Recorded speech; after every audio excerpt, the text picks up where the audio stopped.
Welcome once more to this video lecture of Death of a Salesman.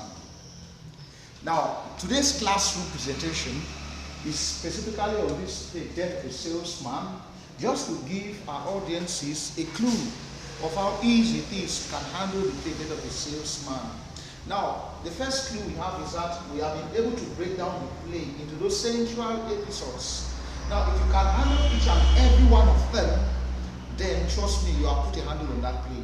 Now, the first opening scene that we have there is when we encounter the family together in the opening scene. Now, just to narrate that, now we didn't meet our hero with the low man. We are told that he's a salesman and he has just come back from a failed business trip. And so the wife receives him, and in their tete-a-tete, we get to learn that with the low man could not only concentrate or focus. In fact, his mind has not been his own recently. Now, he has not been able to focus. He keeps going out of the road, driving out of the road ever since he got coffee from the side of the road. And so the wife, who goes by name Linda Lowman, continues to ask Willie, what is the problem? Maybe it's your eyes, you didn't go for your checkup, maybe it's your eyeglasses, or maybe it's Studebaker, your car. But Lowman said, no, it's not all those things, it is me. Now, Willie doesn't know what is wrong with him. But then Willie gets to learn that his two sons, Beef and Happy, have come visiting.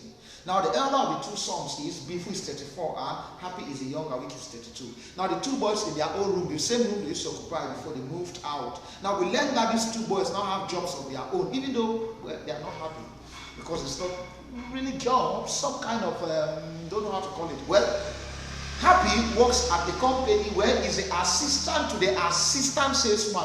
What kind of job is that? But then this guy still feels that he has a job. And guess what? He likes sleeping around with the girlfriends of his bosses. Meanwhile, his brother works in an outlying ranch in Texas. The kind of job that he is not very happy with. And so the father wouldn't take it lying down. So on this day, they have come visiting. And so Linda tells Willie Lowman that he has to be nice to his two boys. Now, Willie goes into the kitchen to get some coffee, but then his two sons will soon join him later on. Now, by the time the sons join him, they tell him that they have decided that Beef is going to seek a loan from one of their old schoolmates, Bill Oliver, who now runs a company.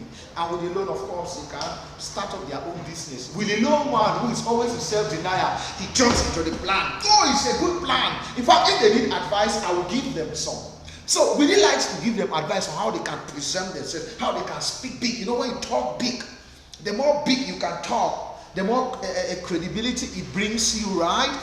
And it tells your lender just how much of a big boy, just how much you are deserving of the loan. That's Willie Lowman. Crap. Lazy man.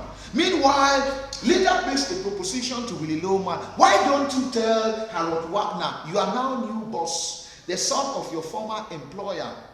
Maybe he could give you a job at the offices in New York, a more stable job. That way you don't get to travel. Give me that you are 60.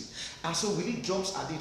Such a good idea. He says he's going to see Harold Wagner the following day. Now the family goes to bed with an overwhelming sense of optimism. There's hope lingering in the horizon. Willie intends to get a permanent job and is 100% confident that given his personal relationship with Harold's family, not hard work, not hard work. Given his personal relationship with Harold's father, Harold will give him a job. Meanwhile, Beef is one of his sons, one of the most liked boys in his high school days. And given that he's well-liked, popular, and a handsome young man, he should get a job. But then, the following day, Willie Lowman sets out for Harold's office, while his two sons, Beef, will set out for Bill Oliver. Now, we now go to the second episode.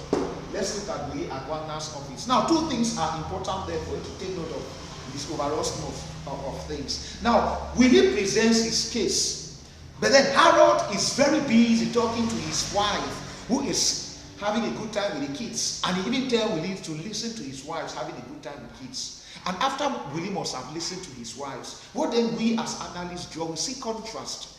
Harold is living the promises of the American dream. He's a boss of his father's company. He runs it really well, and he has a happy family to go with it. Willie, on the other hand, is not really an employer because he's on commission. You can't really say he has a job. Two, Willie Lowman is not a happy, his family is not a happy one because the family lives on a bunch of lies. They live on self-denial. They have failed to accept the fact that they are poor, they are impoverished. So on this day, we can see contrast between the two families. And so Harold tells Willie that he can't give Willie a job. And when Willie insists, he tells Willie Lowman to take a break and go home. In fact, he has just summarily dismissed Willie Lowman. Things are bad. Things are really bad for you. Things are not looking up. But then, you cannot really blame Harold Wagner. He's just an astute businessman. You don't expect Harold Wagner to give Willie a job based on his personal connections with the family. You get a job and a promotion based on hard work and not how close you are to the family, which is what Willie is doing. So Harold is right to kick him out. So Willie Lowman has just lost his job. Where is he headed to? Now Willie Lowman goes to a restaurant owned by a young guy called Frank.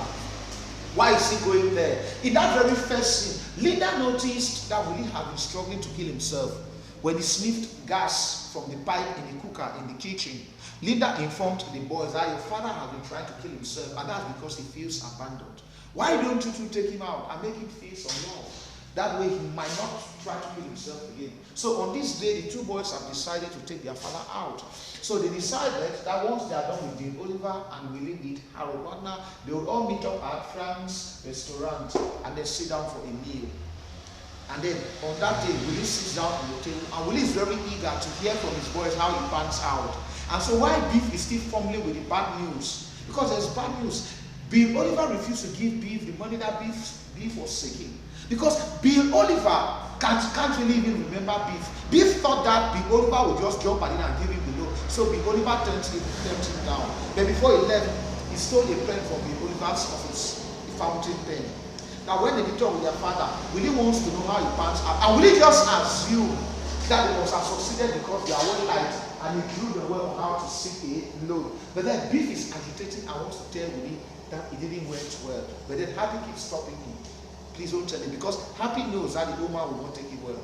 But then Beef blows him. Either way, he says it right there and then. And the two boys get so frustrated that they pick up two prostitutes and they disappear. Now they are picking up prostitutes. They are not so different from their father, are they? So they disappear with the prostitutes. After a while, Willie Lowman trips, he falls down. There's sudden realization that he has been abandoned again by his own two sons whom he loved and trusts so much. It's a sense of betrayal to him he cannot take. So Willie falls. He removes a dollar bill and extends it to Frank. Frank, who turns it down again. Now, extend that dollar bill is a metaphorical gesture of Willie Lowman trying to buy Frank's love. And Frank turns him down. So Willie takes the bill, goes out into a shop where they sell plants and seedlings, and attempts to buy seedlings. Now, buying seedlings is another metaphorical gesture, meaning therefore that Willie tries to start all over again by planting seeds. So from there, Willie goes home. When Willie goes home, now we are in the final episode. There's a family feud. There's an all-out fight in the house. Beef versus Willie Lowman. Beef is trying to come away from the bunch of lies the entire family has been living. Willie continues to insist that they continue living their lives the way they have been living. Meanwhile, Happy and the mother of the house, Linda, are playing peacemakers. And so it gets to a point where Beef begins to cry at his age. So when Willie Lowman sees it, Willie, who has always loved to be loved, he has always liked to be loved, Willie is so happy that his son at his age is crying for him. And so it encourages Willie to do something. Even at that moment, Willie should do something to get them going. So Willie jumps into his car, and before we hear it, Willie commits suicide in an accident and he dies. Now the final scene here at his requiem, funeral. But then Willie has always prided himself as a very popular salesman. So we expect to see so many people gathered there at his funeral. But guess what?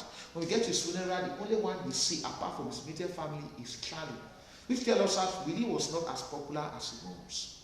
So that is a brief synopsis of the plot. In our next episode, we are going to look at the themes and the role played by these characters and other symbolic moves, other symbolic objects in the play, and how they help to forge the main message of the play, Death of the Salesman. So subscribe and share as much as possible, and see you in our next clip.